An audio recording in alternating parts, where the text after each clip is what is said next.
मनाली के तालाब के पास एक छोटा सा गांव था जिसका नाम था मुस्कानपुर, जो चारों ओर से समंदर से घिरा हुआ था। साथ ही वहाँ बड़ी बड़ी वादियाँ थी, लंबी सड़कें थी और वहाँ के लोग थे बड़े ही प्यारे। ये हरियाली बड़ी बहुत ही अच्छी लगती है। ये मेरे गांव का ही तो सारा करिश्मा है। मुस्कानपुर गांव छोटा सा था, इसलिए यहाँ रोजगार के साधन भी कम थे। लोग छोटे मोटे काम करके जीते, लेकिन उनमें ही खुश रहते। पर एक दिन पूरे देश में आर्थिक मंदी आ गई, जिसकी वजह से कई लोगों के काम बंद हो गए, नौकरियां चली गईं। गांव के लोग बहुत परेशान हो गए। हे भगवान, ये तूने कौन सा दिन दिखाया है? हमारा ये हंसता खेलता गांव अचानक मायूस हो गया है। सबके हाथों से काम छिन गया है। सूरज के पापा बहुत परेशान हैं। सूरज की कॉलेज की फीस हम कैसे भरेंगे? अब इस स्थिति से तू ही हमारे गांव को निकाल सकता है भगवान। तेरे चरणों में हाथ जोड़ती हूँ। बेचारी कुंती, अचानक आई इस मंदी की वजह से पूरे गांव की हालत खराब हो चुकी थी, जिसका असर सभी पर हो रहा था। अरे सूरज, क्या हुआ? तू इतना शांत क्यों है? कुछ नहीं दोस्तों, बस ऐसे ही। अब तू हमसे सब कुछ छुपाएगा? ऐसी बात नहीं है। तो फिर कैसी बात है? मैं कल माँ को भगवान के सामने रोते हुए सुन रहा था। वो बहुत परेशान थी। पापा की नौकरी चली गई है, नई नौकरी मिल नहीं रही, तो माँ बहुत चिंतित है। बात तो सही है, घर के खर्च और ऊपर से हमारी पढ़ाई का खर्च। इस आर्थिक मंदी ने सिर्फ हमारे घर ही नहीं बल्कि पूरे गांव को हिला कर रख दिया है। सब जैसे तैसे गुजारा कर रहे हैं। यही तो मैं ये सब देख नहीं सकता। मुझे लगता है कि हमें कुछ करना चाहिए ताकि हम अपने परिवार की मदद कर सके और साथ ही हमारा गांव भी फिर से मजेदार बन सके। क्या कहते हो दोस्तों? हाँ सूरज, बात तो तेरी सही है। मैं भी यही सोच रही थी, लेकिन हम क्या कर सकते हैं? हमारे पास ना पैसे हैं और ना ही कोई नौकरी। तीनों सोच में पड़ जाते हैं। दोस्तों, मुझे एक आइडिया आया है। हाँ बोलो। क्यों ना हम एक तैरता हुआ रेस्टोरेंट खोले? तैरता हुआ रेस्टोरेंट? हाँ, तैरता हुआ। देखो, हमारे कस्बे में बहुत सारे मेहमान आते हैं जो समंदर को देखना पसंद करते हैं।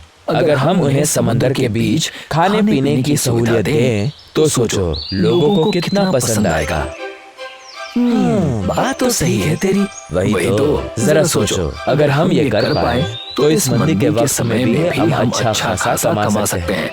और अभी तो मेहमान का भी सीजन भी शुरू होने वाला है, और अगर अब हम तैयारी में लग गए तो हम जरूर कुछ बेहतरीन कर सकते हैं। बात में दम तो है। रही बात खाने की, तो मैं तो उसमें माहिर हूँ ही। देखा, ये हुई ना बात। हमारा ये छोटा सा तैरता रेस्टोरेंट पूरे मुस्कानपुर में तहलका मचा देगा। सूरज और चांदनी को बादल का ये ख्याल बहुत अच्छा लगा। उन्होंने तुरंत रेस्टोरेंट की योजना बनानी शुरू कर दी, लेकिन तैयारी के लिए उनके पास पैसे नहीं थे।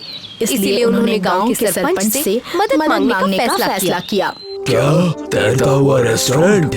हाँ सरपंच जी, और इसमें हमें आपकी मदद चाहिए। ख्याल तो वाकई में अच्छी है सूरज बेटा। चलो, मैं तुम्हारी मदद करने के लिए तैयार हूँ। मैं अपने धंधे वाली एक नाव तुम्हें दे देता हूँ और साथ ही कुछ जरूरी सामान भी। धन्यवाद सरपंच जी। शुक्रिया की बात नहीं है बेटा। इस मुश्किल की स्थिति में भी तुम लोग कुछ अच्छा करने की कोशिश कर रहे हो, तो क्यों ना मैं भी तुम्हारी कुछ मदद करूँ। सरपंच की बात सुनकर सूरज का हौसला और बढ़ गया और वो अपने दोस्तों के साथ आगे बढ़ने लगा। सरपंच की दी हुई नाव में सूरज, चांदनी और बादल ने मिलकर एक सुंदर सा तैरता हुआ रेस्टोरेंट बनाया और उसे नाम दिया समुद्री सितारा। चलो, आखिरकार ये तैयार हो ही गया। अब चांदनी, जल्दी से कुछ अच्छा सा बना लो। हम कस्बे वालों को अपने ठेले का जायका चखाने के लिए बुलाते हैं। रेस्टोरेंट तैयार होते ही सूरज और बादल ने गांव वालों को उसमें आमंत्रित किया। सभी लोग तीनों का तैरता रेस्टोरेंट देखने पहुंच गए। जैसे ही उन्होंने नाव का रेस्टोरेंट देखा, सभी बेहद खुश हो गए। उनके लिए ये किसी आविष्कार से कम नहीं था। अरे वाह बेटा, तुमने तो बहुत ही प्यारा रेस्टोरेंट खोला है। माँ, आपको पसंद आया ना?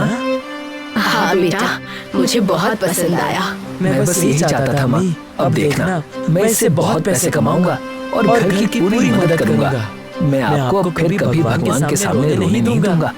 ओह मेरा प्यारा बेटा, तुमने सच्चे और अच्छे मन से ये रेस्टोरेंट खोला है ना, तो देखना तुम इसमें जरूर कामयाब हो जाओगे।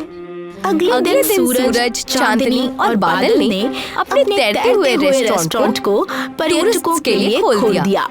पहले दिन रेस्टोरेंट में कुछ ही टूरिस्ट आए। अरे ये क्या, इतने कम लोग? दोस्तों, क्या मैंने खाना ठीक से नहीं बनाया? सब कुछ ठीक है, तुम बेवजह परेशान हो रही हो। अगर सब ठीक है तो फिर लोग इतने कम क्यों आए हैं? चांदनी, आज पहला दिन है, लोग कम ही आएंगे, लेकिन देखना धीरे धीरे सब ठीक हो जाएगा। कम लोगों की वजह से चांदनी थोड़ी परेशान हो गई थी, लेकिन जैसा सूरज ने कहा था बिल्कुल वैसा ही हुआ। धीरे धीरे रेस्टोरेंट में भीड़ बढ़ती गई और तारीफें करते हुए जाने लगे, जिस वजह से समुद्री सितारा काफी मशहूर हो गया। लोग दूर दूर से यहाँ का खाना खाने के लिए आने लगे। अरे वाह, ये तो कमाल हो गया।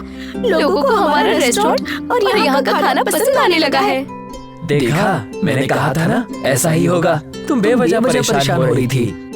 वाह भाई वाह, आखिरकार सूरज, चांदनी और बादल बेहद खुश थे। अब वे अपने परिवार की मदद कर सकते थे और उन्होंने अपने गांव को भी खुशहाल बना दिया था। ये रेस्टोरेंट सिर्फ पर्यटकों को ही आकर्षित नहीं करता था, बल्कि इसने गांव के लोगों को रोजगार दिया था। गांव के लोग अब धीरे धीरे कामयाब होने लगे थे। आखिरकार हमने कर ही दिखाया। कस्बे के लोग कितने खुश हैं और हमारा खानदान भी। सही कहा तुमने, हमने मिलकर कुछ बड़ा कर दिखाया है। सब कुछ अच्छे से चल ही रहा था, लेकिन तभी एक दिन एक रईस आदमी अमित गांव में आया। उसने समुद्री सितारा को देखा और वो उससे बहुत खुश हुआ। उसने सूरज, चांदनी और बादल को रेस्टोरेंट खरीदने का ऑफर दिया। इसमें सबका फायदा था, लेकिन सूरज, चांदनी और बादल जानते थे कि अगर वो रेस्टोरेंट बेच देंगे तो वे बहुत अमीर हो सकते हैं। पर मगर वो ये भी जानते थे कि ये रेस्टोरेंट गांव के लोगों के लिए बहुत जरूरी था। सर, ये हमारा नसीब है कि आपने हमारे छोटे से रेस्टोरेंट में दिलचस्पी ली, लेकिन हम आपका प्रस्ताव स्वीकार नहीं कर सकते। ये रेस्टोरेंट हमारे गांव के लोगों के लिए बहुत महत्वपूर्ण है, हम इसे बेच भी नहीं सकते। सूरज बिल्कुल सही कह रहा है सर। ये रेस्टोरेंट हमने हमारे परिवार और गांव वालों के लिए खोला था। इसे बेचकर हम सिर्फ अपना फायदा नहीं कर सकते हैं। सूरज और चांदनी की बात सुनकर अमित बहुत हैरान हुआ। उसे तीनों दोस्तों की ईमानदारी बहुत अच्छी लगी। तुम लोग बहुत समझदार हो बच्चों। तुम्हारी जगह और कोई होता तो वो जरूर इस प्रस्ताव को स्वीकार कर लेता और रईस बन जाता। लेकिन तुमने खुद के बारे में नहीं, पूरे कस्बे के बारे में सोचा। मुझे बहुत खुशी है कि तुमने मेरा प्रस्ताव नहीं माना। इसीलिए अब मैंने एक निर्णय लिया है। मैं तुम्हारे इस रेस्टोरेंट को और आगे बढ़ाने में मदद करूंगा। हम मिलकर इसे और बड़ा बनाएंगे। अमित की बात सुनकर सभी बेहद खुश हो गए। अमित ने सूरज, चांदनी और बादल के साथ मिलकर रेस्टोरेंट को और भी बेहतर बनाया। उसने रेस्टोरेंट में नए कमरे बनाए और नई फैसिलिटीज भी बनाई, ताकि लोग यहाँ सिर्फ खाने नहीं बल्कि रहने के लिए भी आ सकें। देखते ही देखते समुद्री सितारा और भी खूबसूरत और मशहूर हो गया। सूरज, चांदनी और बादल ने मिलकर अपने गांव को अब और भी खुशहाल और कामयाब बना दिया। वाह, देख रहे हो दोस्तों, हमारा छोटा सा रेस्टोरेंट आज कितना बड़ा बन गया है। मुझे बहुत खुशी है कि हमने बादल की सोच को हकीकत में तब्दील कर दिया और ये रेस्टोरेंट बनाया है। सही कहा। सही कहा। सीख, ये कहानी हमें सिखाती है कि अगर हम सब मिलकर काम करें तो हम कुछ भी कर सकते हैं। ये हमें ये भी सिखाती है कि हमें हमेशा दूसरों की मदद करनी चाहिए और अपने सपनों को कभी नहीं छोड़ना चाहिए।